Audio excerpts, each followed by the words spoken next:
प्रश्न है,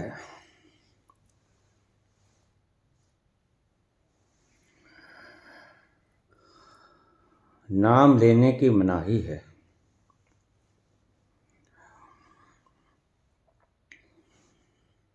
जैसी आज्ञा। वह तुमसे नहीं कहता कि हज करके आओ,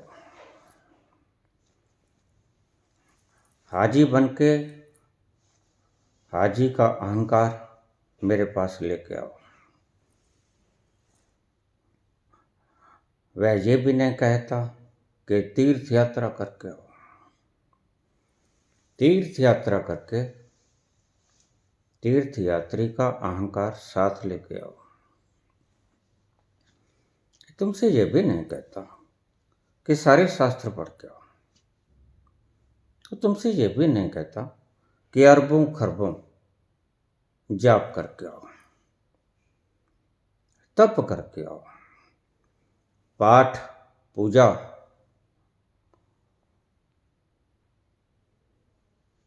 ये सब उसके लिए बेकार है। फिर वह क्या क्या चाहता है? वह नहीं चाहता कि तुम उसकी इबादत करो। फिर ये सब कुछ नहीं चाहता। हाँ, नहीं चाहता। सच्चा दाता तिल ना तमा है, उसके भीतर जरा भी तमा नहीं है, लोभ नहीं।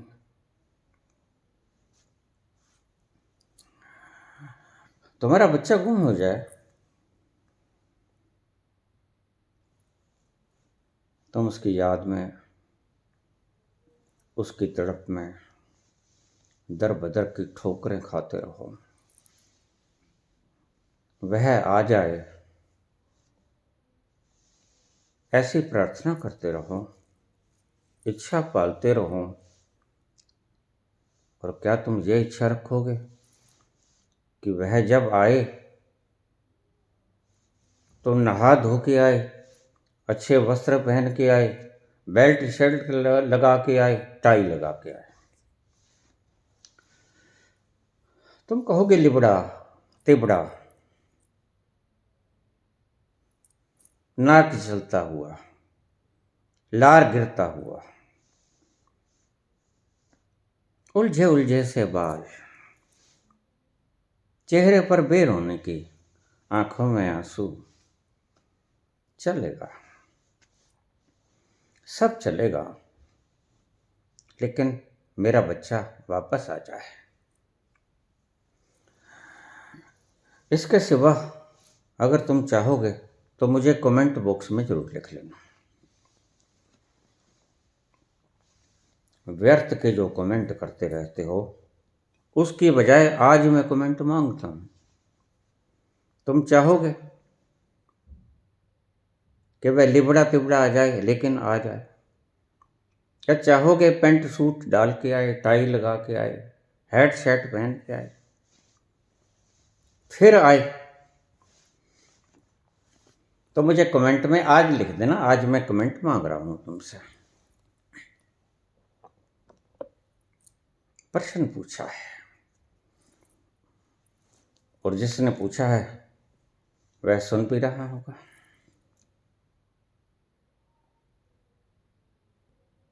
वह नहीं चाहता कि तुम जुमे की 5 नमाज पढ़ के आओ, तुम राम मंदिर बना के आओ, तुम शिव मंदिर बना के आओ, तुम विष्णु का मंदिर बना के आओ, तुम पूजा करके आओ, आराधना करके आओ।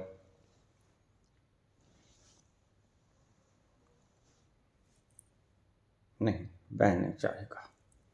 क्यों? सच्चा दाता तिल ना तमाए। जो दाता सच्चा होता है वह तुमसे कोई कामना नहीं रखता।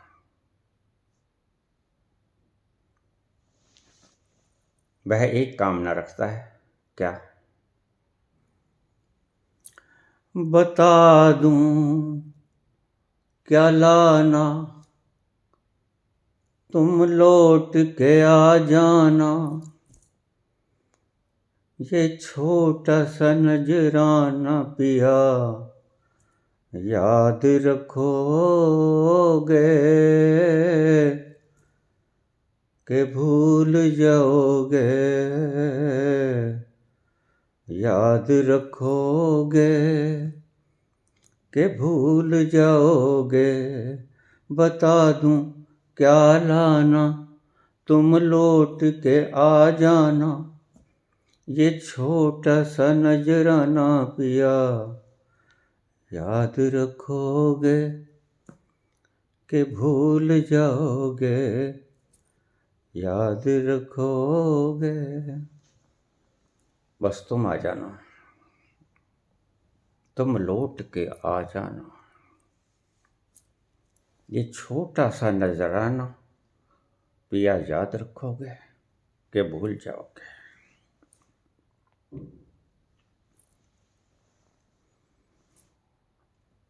फिर ये कौन शरारती है, ये कौन दुष्ट है, ये कौन दुष्ट प्रवृत्ति है जो तुम्हें इन सब कर्म कांडों में उलझा देता है? लोभी और लालची लोग, स्वार्थ के मारे मारे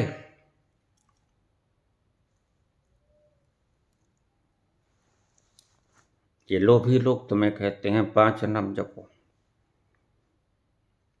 ये लोभी लोग तुम्हें कहते हैं राधे राधे करो, राम राम करो।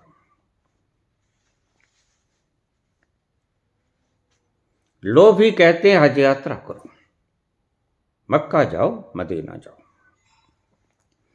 लोभी कहते हैं गंगा सागर जाओ, और लालच देते हैं तुम्हें, उन्हें तुम्हारी प्रवृत्ति का पता है।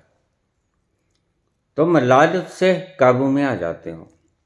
लालच वह अंकुश है जो बड़े बड़े हाथियों को काबू में कर देता है। इसलिए तो देखो, राजनीतिकों के पास अगर 5-4 नंबर थोड़ते हैं तो वो खरीद लेते हैं।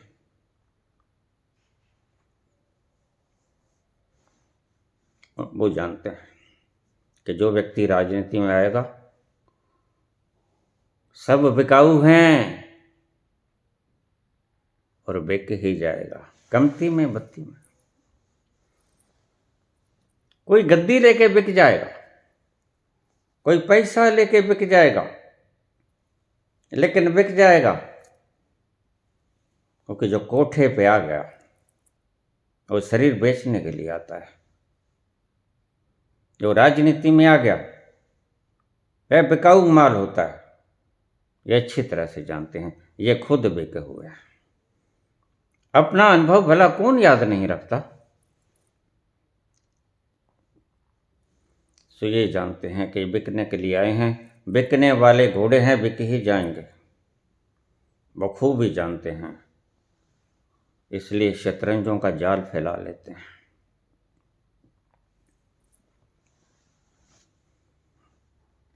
तुमने पूछा और मैंने जवाब दिया, नहीं वह कुछ नहीं चाहता।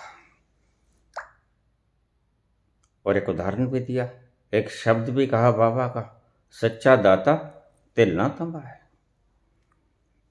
उसमें जरा भी तमन्ना नहीं है, बस उसमें एक ही तमन्ना है,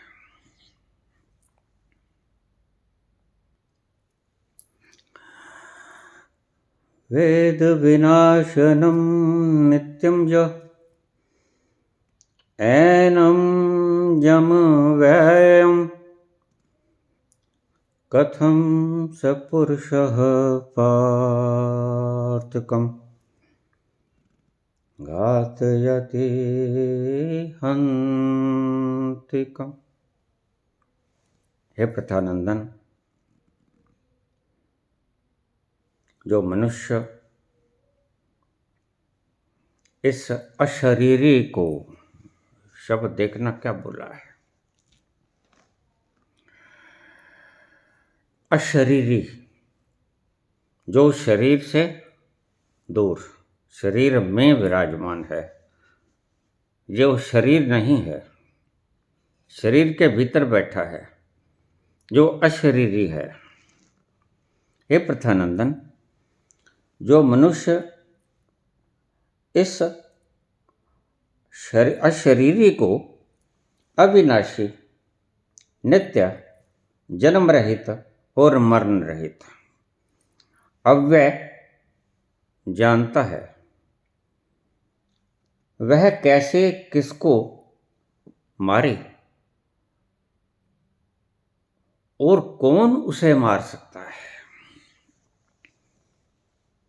कृष्ण कहते हैं, प्रथानंदन, हे अर्जुन,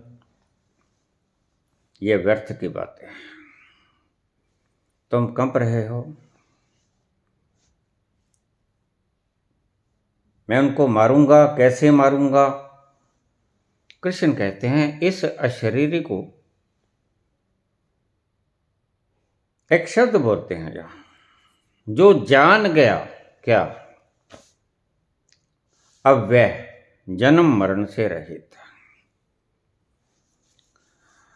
ध्यान रखना, क्रांति घटित होती है जानने के बाद। मानने से क्रांति की शुरुआत होती है। मंजिल मिलती है रास्ते पे चलने के बाद। रास्ते पे चलने से मंजिल की तरफ गति हो जाती है, और जो रास्ते को मंजिल समझ के पकड़ लेते हैं वो कहीं नहीं पहुंचता। जो रास्ता चुन लेते हैं और उस पर चलते रहते हैं, उन्हें कुछ तो मिलेगा। गलत रास्ता चुन लिया तो भटकन मिलेगी, और भटकन मिली तो एक अनुभव मिला कि इस रास्ते से गया तो नहीं मिला। इसलिए मैं कहता हूं कि तुम पाठ, पूजा, जप, तप, त्याग, दान, पुण्य सब करके देख लेना।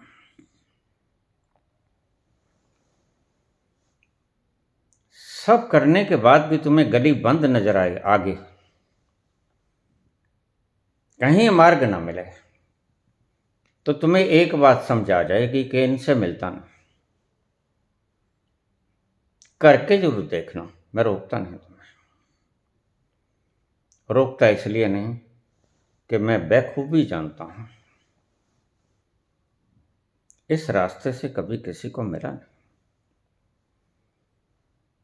और इस रास्ते से कभी किसी को मिलेगा नहीं। कुछ लोग कह देते हैं कि आप वृथा अपनी शक्ति क्यों को खराब करते हैं।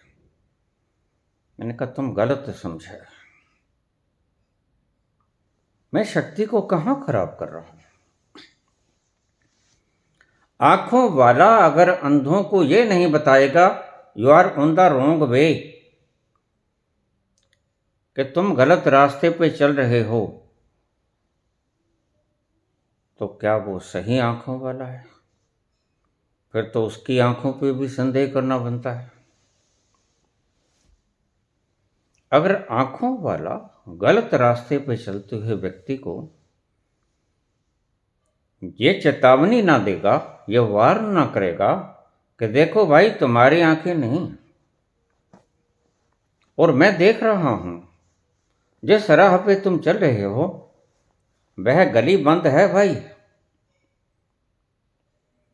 आगे कोई रास्ता नहीं, मैं इसी गली में रहता हूं, तो तुम ये कहोगे कि उस आदमी ने अपनी शक्ति बर्बाद की। किसी गलत राह पे जाने वाले व्यक्ति को सावधान कर देना, उसे बता देना कि यह मार्ग गलत है, या ठीक है या गलत है, यह पुण्य है या पाप है। मैं इसे पुण्य समझता हूं, तुम इसे पाप समझते रहो। तुम स्वतंत्र हो, तुम्हारी इच्छा पर और तुम्हारी आजादी पर अंकुश नहीं लगाया जा सकता। यही तो लोकतंत्र की सुंदरता है। लोकतंत्र में कोई व्यक्ति निंदा कर सकता है, लोकतंत्र में कोई व्यक्ति प्रशंसा भी कर सकता है।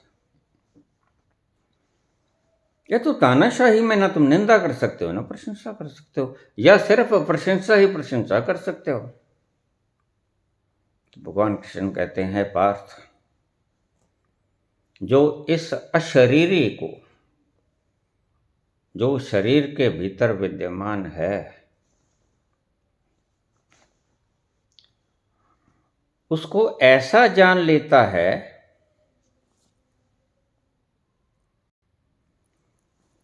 भगवान कृष्ण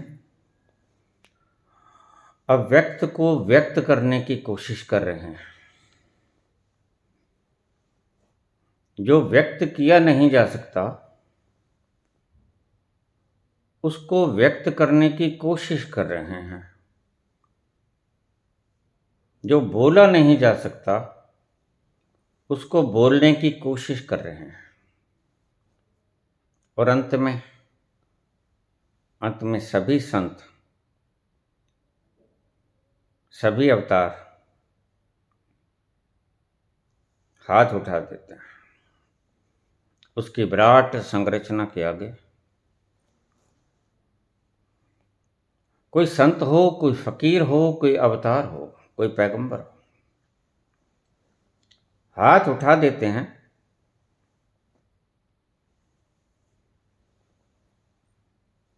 कि वह कौन है मैं बता नहीं सकता, इशारे भर कर रहा हूं। और अगर इशारों से तुम समझ पाओ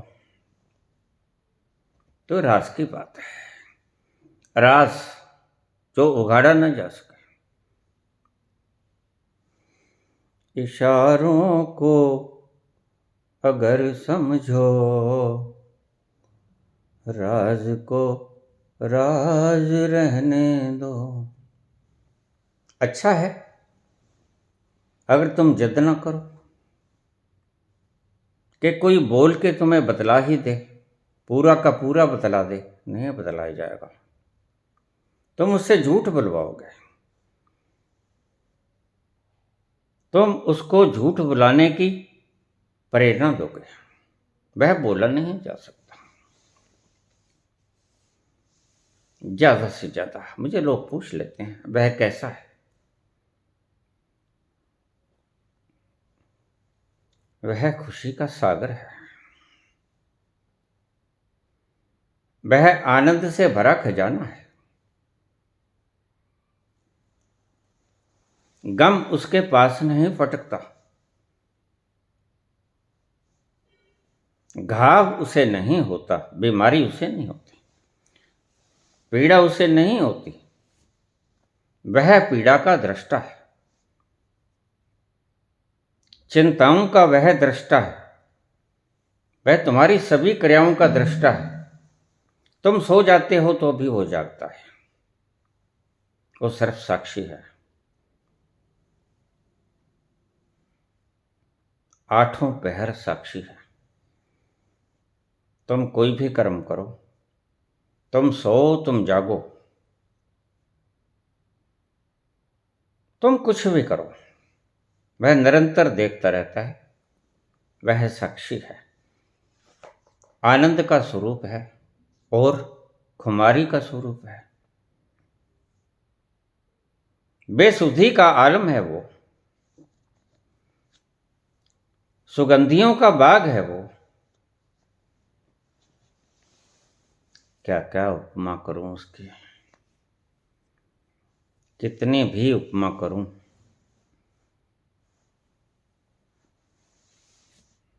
संतो, वो उपमाएं छोटी पड़ेंगी।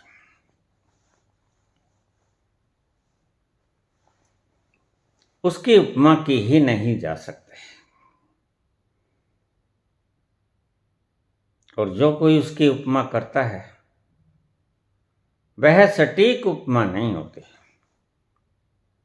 ये सिर्फ इशारे होते हैं। मुझे अक्सर लोग पूछ लेते हैं तो मैं यही कहता हूं वह आनंद का सागर है और तुम आनंद की तलाश में हो। तुम ये झक क्यों मार रहे हो कि धरती किसने बनाई, संसार किसने बनाया, क्यों बनाया, कब बनाया। और तुम्हें इस बात का जवाब देने वाले सब मिल जाएंगे। क्योंकि तुम जवाब मांगते हो और मैं जवाब दे नहीं सकता, तो कोई सिरफिरा, कोई झूठा, कोई मक्कार, कोई ठग तुम्हें बता देगा।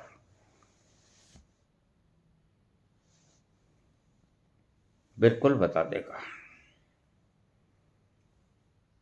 कि 97 अरब वर्ष पहले इस सृष्टि का आगाज हुआ, जैसे उस वक्त वो वहां खड़ा हुआ।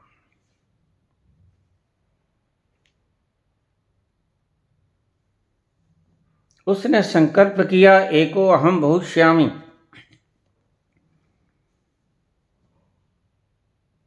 इस्लाम कहता है कि अल्लाह ने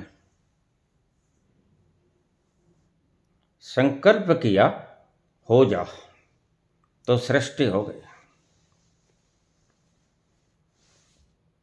लेकिन तुम्हें क्या पता चला? तुम्हें क्या पता चला कि परमात्मा ने संकल्प किया? ये बातें बहुत दूर की हैं, ये जब पता चलेंगी तब चलेंगी।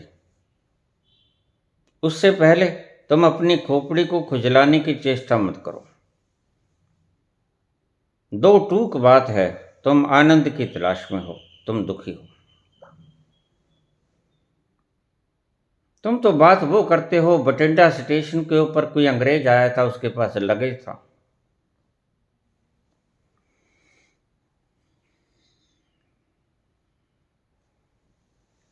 और अंग्रेजों को आदत होती है कि वो अपना सामान खुद उठाते हैं। अपना काम आप करो, इसके लिए नहीं, लेकिन वहां लेबर महंगी बहुत है। हिंदुस्तान में, अब हंसा मत करो तुम, लेबर ही लेबर है। यहां भक्त ही भक्त हैं, जितना चाहे भाड़ा उठवा लो उनसे, उठा लेंगे।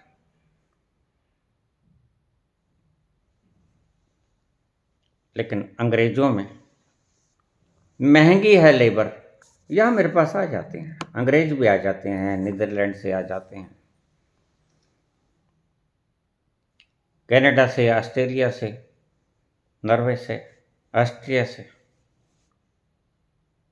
दूर दूर से आ जाते हैं। और मुझे बताते हैं वहां लेबर बड़ी महंगी है, यहां लेबर बड़ी सस्ती है। मैंने कहा यहां लेबर ही लेबर है, जो प्रचुर मात्रा में हो वो सस्ता ही होगा।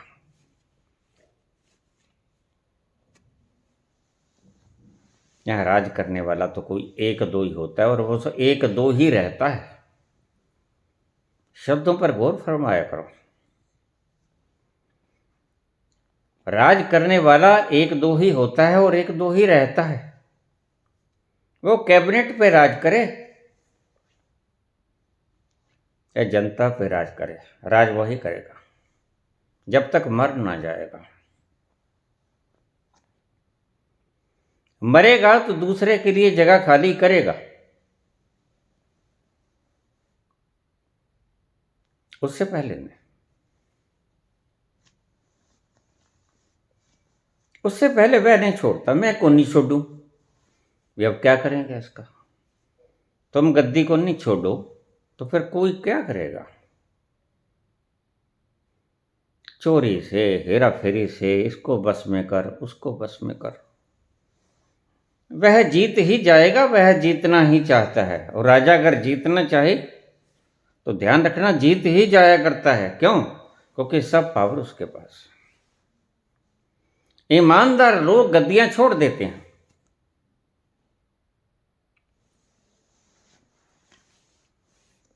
प्रॉस्पर्टी करके गद्दी छोड़ देते हैं। अब मैं बूढ़ा हो गया, मेरे सेल्स वीक हो गए, अब जवानों को, जिनके सेल्स बड़े ताजा ताजा हैं, उनको मौका दो। लेकिन यहां ऐसा नहीं। यहां तो घिस जाएंगे, पिट जाएंगे, मरने के करीब होंगे, आखिरी सांसें होंगी, लेकिन वो कहेंगे नहीं, गद्दी को नहीं छोड़ू। मत छोड़ो भाई। अगर गद्दियों से ही कुछ मिलता होता तो राम गद्दी को छोड़ते वक्त इतने खुश ना दिखाई पड़ते, जरा भी शिकन ना आया।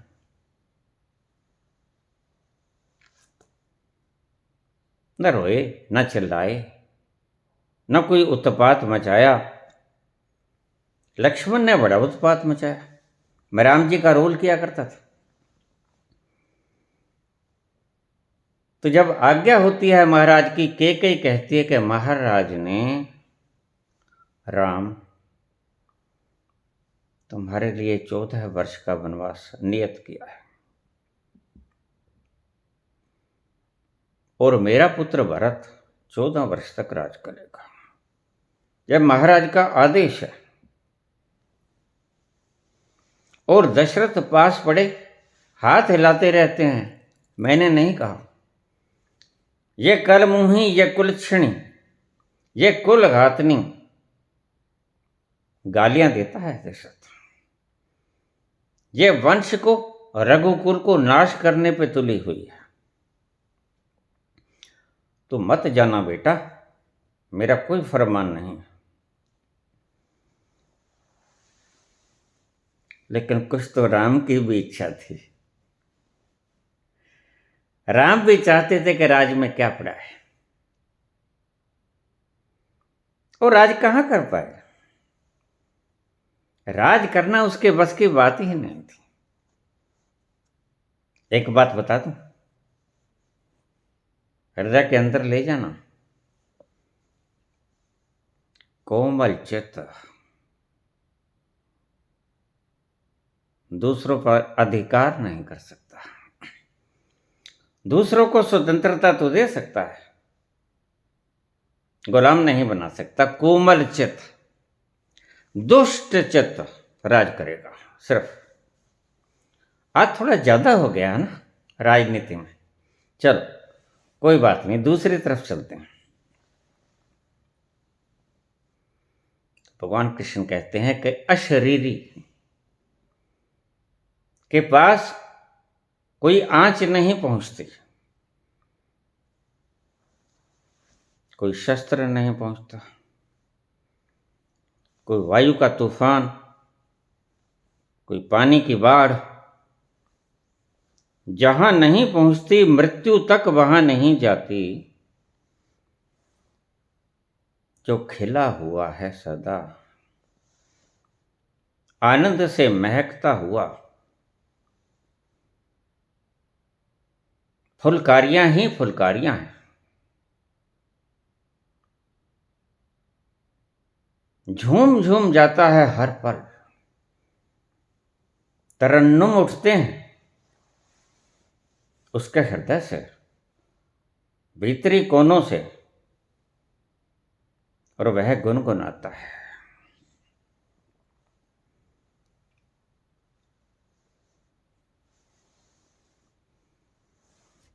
दुख का लेश मात्र भी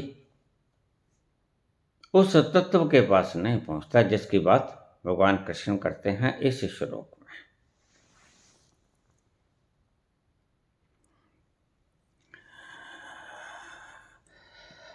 वेद विनाशिनम, वेद जो जानता है, अविनाशिनम जिसका विनाश नहीं होता, जिसका विनाश नहीं होता उसे जानता है। नित्यम जो नित्य है, जो सदा रहेगा। आद सच, जुगाद सच, है भी सच, नानक होसी भी सच। यह जो एनम अजम अव्ययम, जो अजम जो जन्मता नहीं, अव्ययम जो व्यय नहीं होता, जो खर्च नहीं होता, जो मरता नहीं, जो ऐसा जान लेता है उस तत्व को। कथम सपुरुष पार्थकम गात्यंति हंतिकम।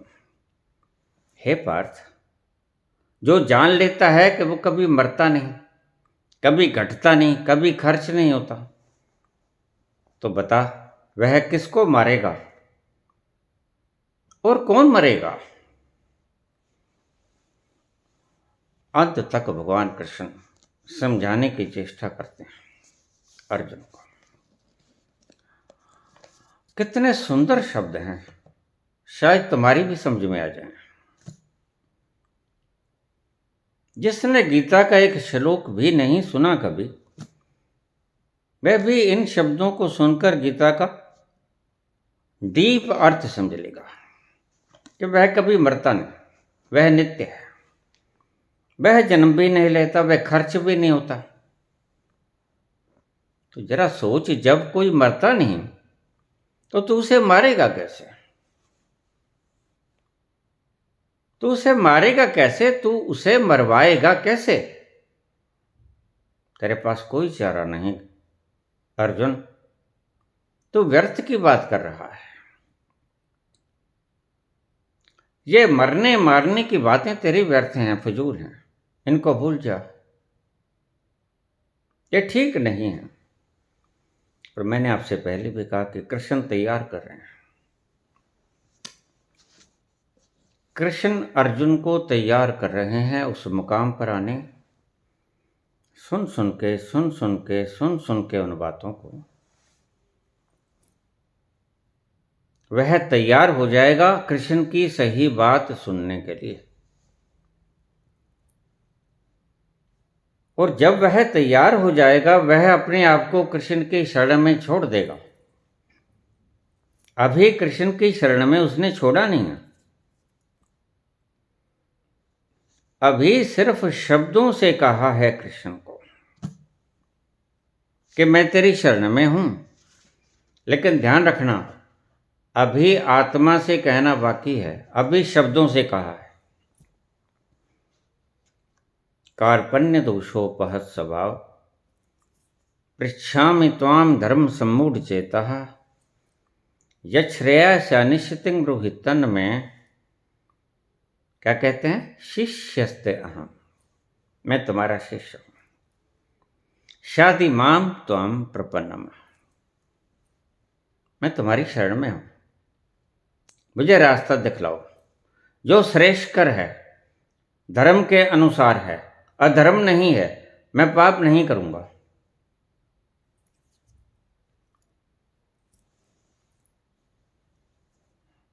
शब्दों से भी समर्पण हुआ करता है और सत्य में भी समर्पण हुआ करता है। एक फर्क बतला दूं, जो सिर्फ मात्र शब्दों से समर्पण करता है वह जतलाता है, वह बतलाता है कि मैं तुम्हारे समर्पण में हूं। पहला समर्पण जताने जैसे, बतलाने जैसी कोई चीज है? समर्पण तो खो जाने जैसा नाम है। जब समर्पण हो जाता है तो बोलने वाला कहां बचता है? और अगर बोलने वाला भी बचा तो समझो कि समर्पण हुआ ना। समर्पण जब हो जाएगा फिर आवाज बंद हो जाएगी, तुम मौन हो जाओगे,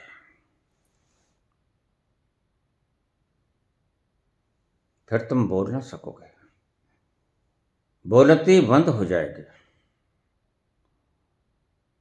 जो गूंगा गुड़ खाई के कहे कौन मुख स्वाद। समर्पण उस क्षेत्र में पहुंच जाना है जहां जाकर बोला नहीं जा सकता उसका स्वाद कैसा है।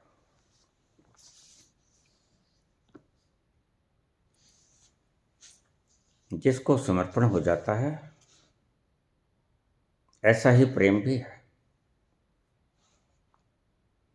जब प्रेम हो जाता है तो प्रेम का प्रकटीकरण नहीं हुआ करता, प्रेम उसके रोए रोए से प्रकट होता है, सिर्फ जुबान से प्रकट नहीं होता। तुम तो जुबान से अगर कोई कह देता आई लव यू, तुम उसके साथ लिपट जाते हो, तुमने उसका हृदय नहीं खंगाला। और जुबान कोई ज्यादा भरोसे की चीज नहीं है, ये झूठ जाट बोल लेती है, तुम ऐसा मत करो, इतनी भरोसे की चीज नहीं है। तो अगर कोई कहेगा आई लव यू,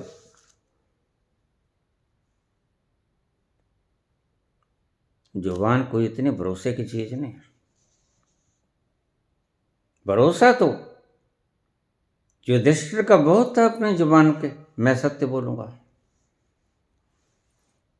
लेकिन झूठ बोलना पड़ा ना।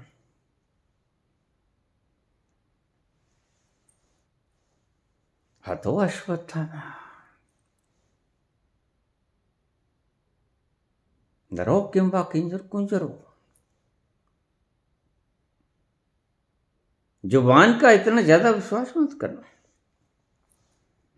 प्रेम की तुम्हें पहचान बता दूं,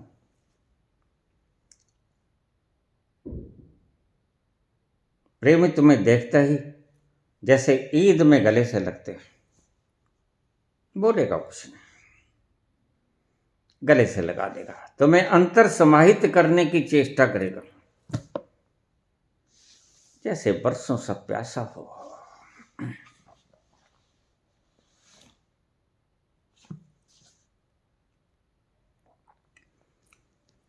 मैं कहीं राम कथा सुना रहा था,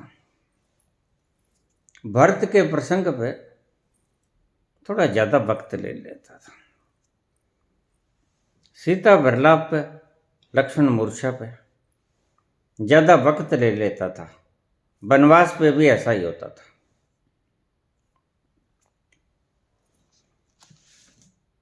लेकिन कुछ व्यक्ति जल्दबाजी में होते हैं, उनका कसूर नहीं होता, ये उनकी बीमारी है। और इसी बीमारी को दूर करने के लिए वो मेरा सत्संग सुनने आते, और इसी बीमारी से मरे मरे वो बेचैन हो उठते। मन जल्दबाजी करता है, और मैं तुम्हें कहता हूं जल्दबाजी छोड़ दो, तुम स्थिरता में आ जाओ, तुम ठहरो, 2 घड़ी के लिए आए हो, इतनी देर तो ठहरो। लेकिन किसी किसी को प्रसंग चाहता नहीं, बाबा आप एक अध्याय पे बड़ा देर लगा देते हो। मैंने कहा देखो बात यह है, अगर जल्दी है तो मैं 4 शब्दों में खत्म कर देता हूं सारी रामायण। अच्छा बाबा, हाँ।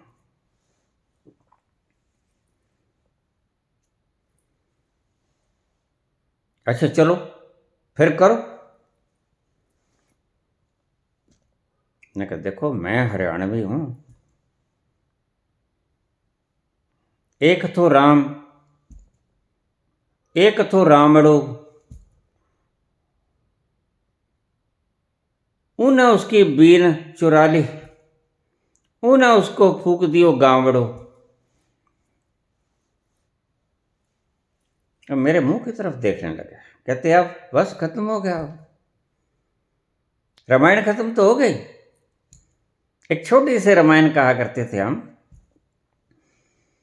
आदो राम तपोवनादिगमनम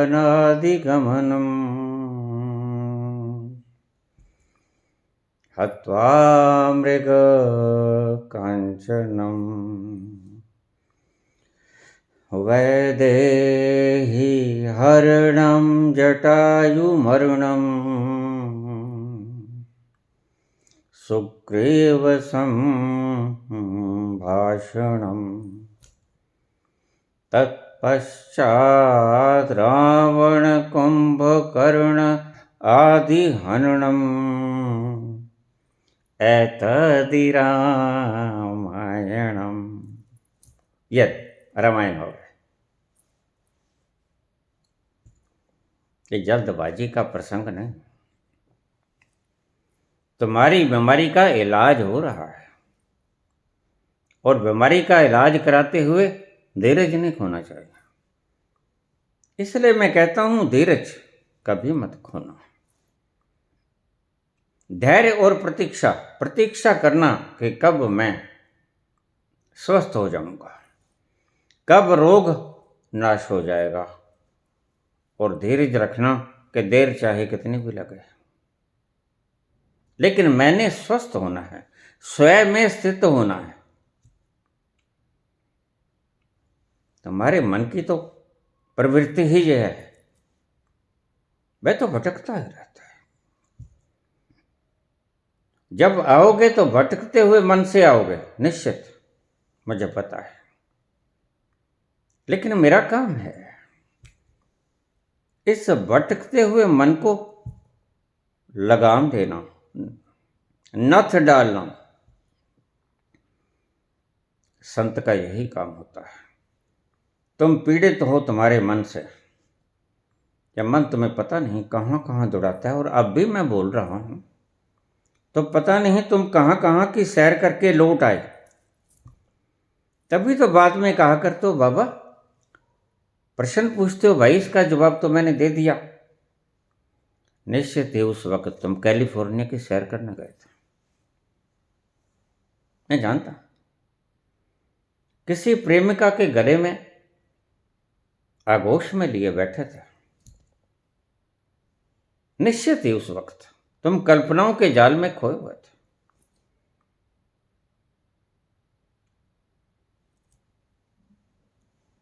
इसलिए चूक जाते हो मैं क्या बोला। मुझे लोग कह देते बाबा आप बीच में शेर व शायरी, ये मुसलमानों की शेर व शायरी, ये फिल्मी गीत,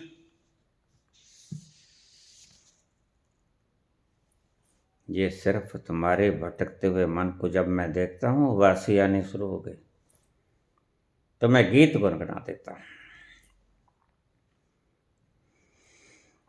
मेरे नैना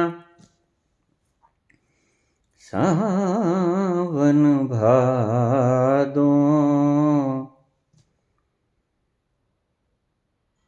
मेरे नैना सावन भादो, फिर भी मेरा मन प्यासा,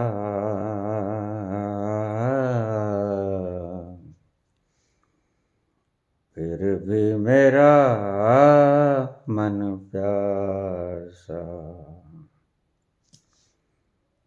मेरे नैना बरसों बीत गए, बरसों बीत गए, हमको मिले बिछड़े,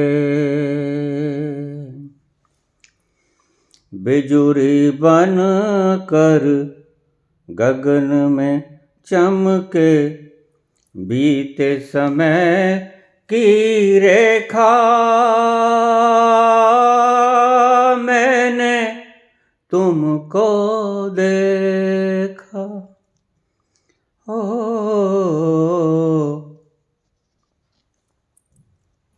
मन संग आँख मिचौनी खेले, आशा और निराशा, फिर भी मेरा मन प्यासा। मेरे नैना सावन भादो, फिर भी मेरे मन प्यासा, फिर भी मेरा मन प्यासा। तुम्हारा मन कहीं और होता है, इसलिए मन को बहलाने के लिए बाबा नानक गीत गा देते हैं, गुनगुना देते हैं। कबीर मीरा नृत्य करती है, तुम्हारा मन एकाग्र हो जाए। कोई चुटकुले सुना देता है, कोई कहानियां सुना देता है, और कहानियां तुम्हें बांध लेते हैं, तुम्हारे मन को छिटकने से हटा देते हैं। यह तुम्हारा प्रयोजन है।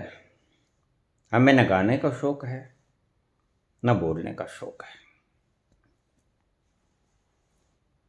तुम्हारे मन को बांधने के लिए कोई हास्य व्यंग्य सुना देता है, कोई कहानी सुना देता है, कोई गीत गुनगुना देता है, कोई कहानी सुना देता है। बस तुम बंध जाते हो और तुम्हारा मन ठहर जाता है।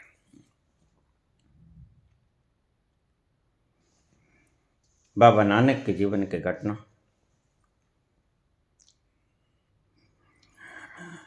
जुमे का दिन, नमाज का वेला,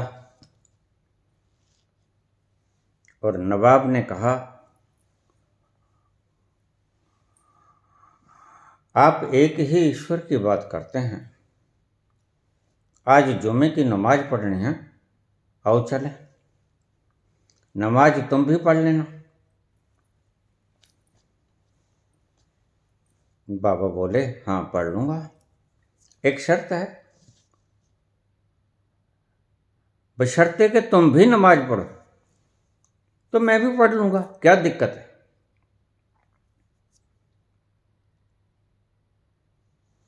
चले गए। नमाज का वक्त हुआ। नमाज के वक्त मुसलमान वज्रासन में बैठ के झुकते हैं और अपने अल्लाह के प्रति माथा टेकते हैं जमीन को, इतने झुक जाते हैं। थोड़ा सा बता चलूं, ये हलासन का भी एक प्रकार है, इससे पेट के रोग नहीं होते। और वज्रासन, ये दो आसन है इसमें। वज्रासन से आपके गोडे खराब नहीं होंगे, और ऐसे झुकने से, धरती को माथा लगाने से आपका पेट ठीक रहेगा, पाचन तंत्र ठीक रहेगा। यह एक साइंटिफिक वे था, लेकिन धर्म में भी काम करता है। तो सभी झुके, नमाज अदा हो रही थी। गुरु नानक देव भी संग आए थे, लेकिन वो खड़े रहे, न बैठे, न झुके, न नमाज अदा की, कुछ नहीं किया, खड़े रहे। नमाज की वेला समाप्त हुई। नवाब उठे। नवाब ने देखा कि गुरु नानक तो खड़े हैं, ये तो झुके भी नहीं, नमाज अदा नहीं की। कहा, बाबा क्या आप झूठ भी बोल लेते हैं? उसने कहा, नहीं, तो आपने कहा था मैं नमाज अदा करूंगा, आप तो खड़े हैं, आपने नमाज अदा नहीं की। बाबा नानक बोले, लेकिन मैंने एक बात और भी कही थी। क्या कहा था बाबा? मैंने कहा था मैं नमाज अदा कर लूंगा, मेरी एक शर्त है कि तुम भी नमाज अदा करना। हाँ तो हमने कर ली ना, देखो, नमाज खोली, नमाज पढ़ी, झुके, धरती से मस्तक को छुआ और परमात्मा को, अल्लाह को याद किया। हमारी नमाज तो हो गई।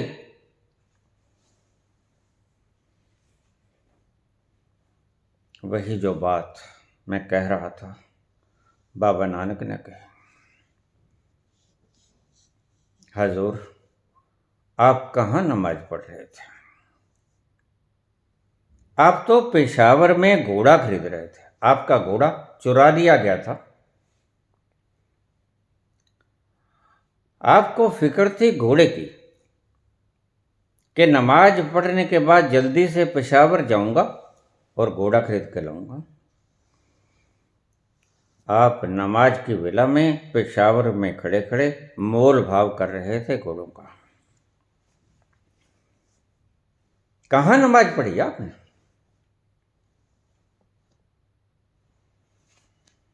नवाब दंग रह गए। नवाब कांपने लगे। नवाब ने हाथ जोड़े, मुझसे गलती हुई गुरु।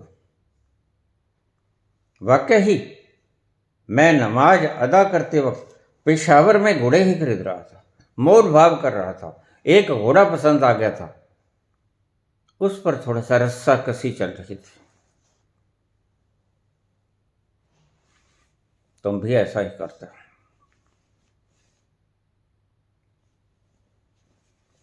इधर मैं बोलता हूं, मैं जानता हूं मन चलायमान है, मन ठहरता नहीं, लेकिन फिर भी थोड़ी देर के लिए ठहर जाता है, ये शुभ है। सत्संग की आधी घड़ी 12 मिनट भी ठहर जाए तो बहुत है। कुल मिलाकर क्षण क्षण करके आधी घड़ी तक भी तुम ठहर जाओ तो भी बात बन गई। भजन के वर्ष 50 साल तुम राधे राधे करते रहो। आध घड़ी का वर्ष ना, हाल्ट ना 12 मास।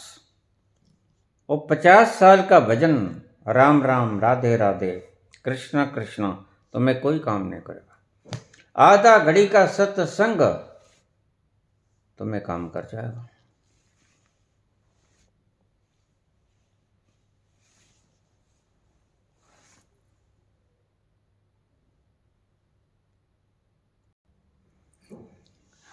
एक छोटा सा सूत्र दूं। बाबा ने एक सूत्र दिया है, मर्जी के संग हो लो, परमात्मा की मर्जी के संग हो लो। इसे स्वीकार कहते हैं, इसे समर्पण कहते हैं। दूसरी भाषाओं में मर्जी के संग हो लो, जब परमात्मा की तरफ मन जाए तो सारी शक्ति को उस तरफ झोंक देना। यह एक सूत्र है, काम कर जाएगा। किसी क्षण में मन परमात्मा में डुबकी लगाता है। तुम तो जानते हो, साक्षी हो। उस क्षण में अपने मन को सारी शक्ति दे देना, इसे ही तल्लीनता कहते हैं। संत कहते हैं एक बार में एक काम करो और उस काम में अपनी 100% शक्ति को झोंक दो। इसे ही कहते हैं लीनता, इसे ही कहते हैं तल्लीनता, इसे ही कहते हैं एकमिक होना।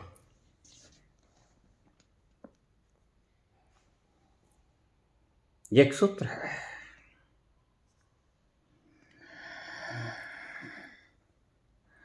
वेद अविनाशिनम नित्यम जय एनम जम व्ययम कथम सपुरुषः पार्थ कम घात्यंत हंति कम। किसे मारेगा? कौन मरेगा? कौन मरेगा? जो उस तत्व को इस तरह जान लेता है कि वह सदा से है, नित्य है और सदा रहेगा। वही बाबा की बात।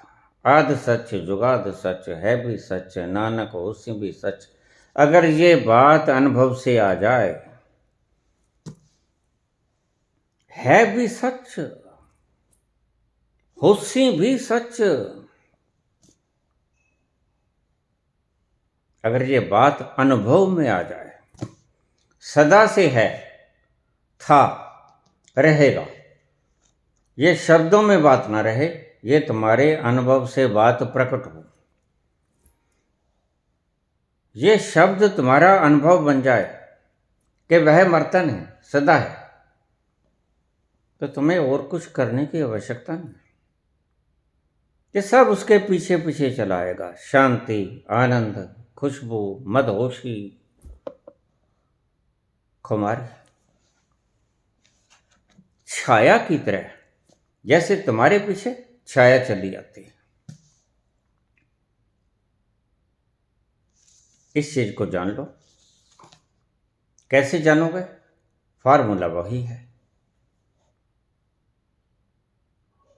अपने अंतस में उतरो, अचेतन को खाली करो, क्रिया योग से अचेतन को खाली करो, पूरी निद्रा लो, व्यर्थ की बकवास राधे राधे राम राम छोड़ दो, शक्ति को बचाओ। अगर लोभ लगाना है तो लोभ शक्ति को बचाने में लगाओ, पैसे को बचाने में नहीं। लोभ को शक्ति को बचाने में प्रयोग करो, काम को ओज बनाने में प्रयोग करो, क्रोध को शांति में डालने की चेष्टा करो।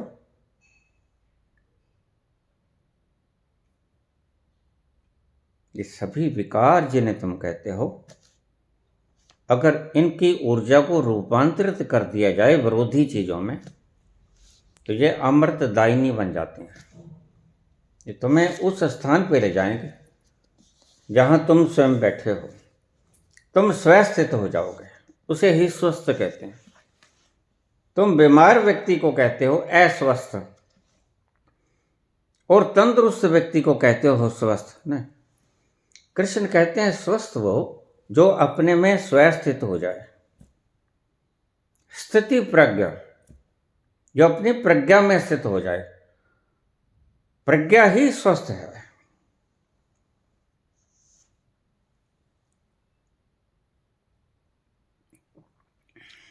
तुम कितना ही भूल जाओ, लेकिन याद की एक छोटी सी रेखा, बारीक सी किरण तुम्हारे संग सदा ही रहती है। तुम उसे पूरा पूरा कभी नहीं भुला सकते। ऐ दिल दीवाने, खेल है क्या जाने, ऐ दिल दीवाने, खेल है क्या जाने, दर्द भरा ये गीत कहाँ से इन होठों पे आए, दूर कहीं ले जाए। भूल गया क्या, भूल के भी है मुझको याद जरा सा,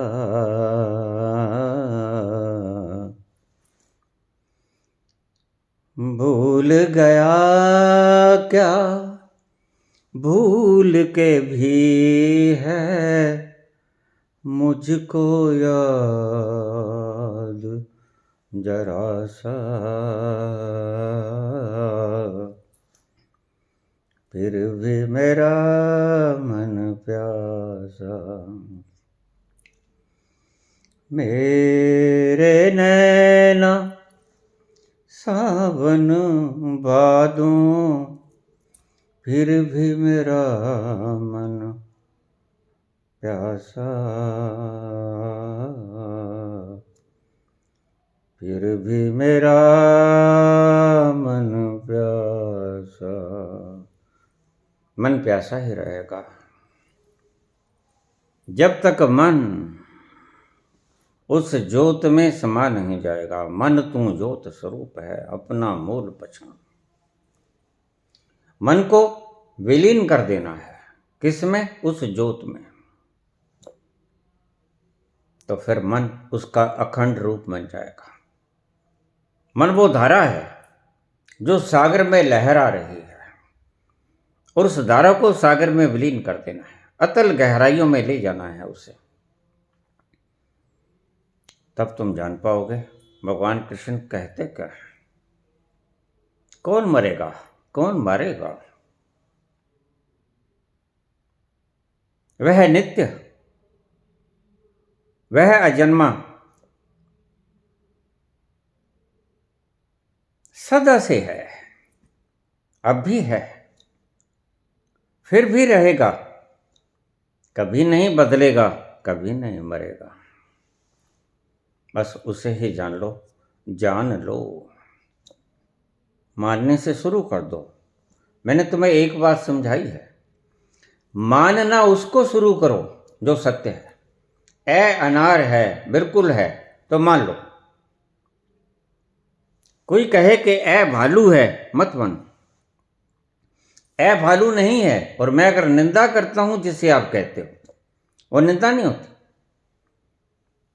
वो सिर्फ गलत रास्ते पे चलते हुए लोगों को सही राह दिखाना होता है, वो चाहे कितना भी बड़ा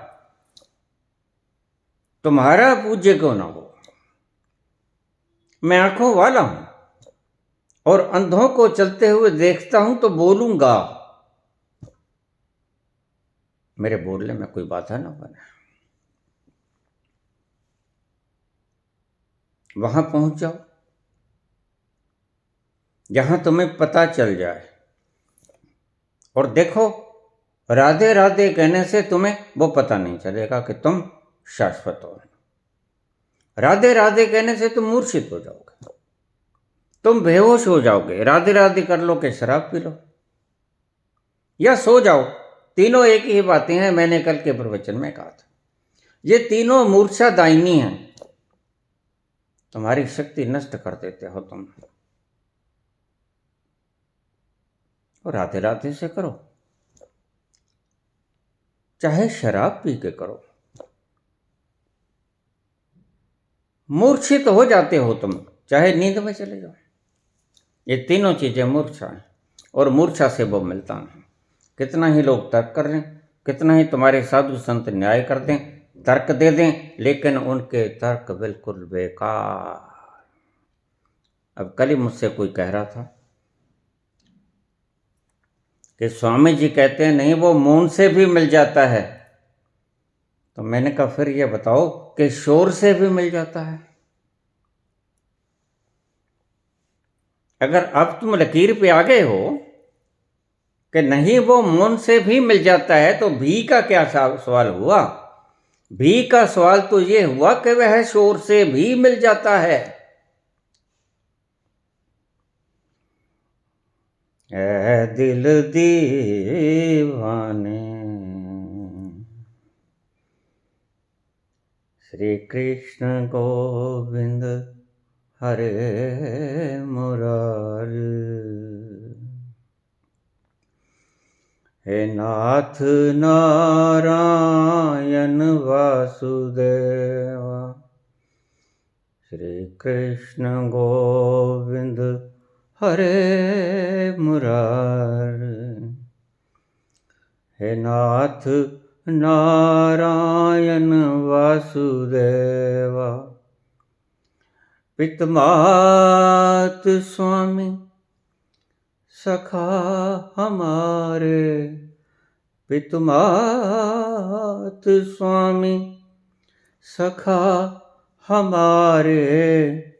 हे नाथ नारायण वासुदेवा, श्री कृष्ण गोविंद हरे मुरारी। हे नाथ नारायण वासुदेव। धन्यवाद।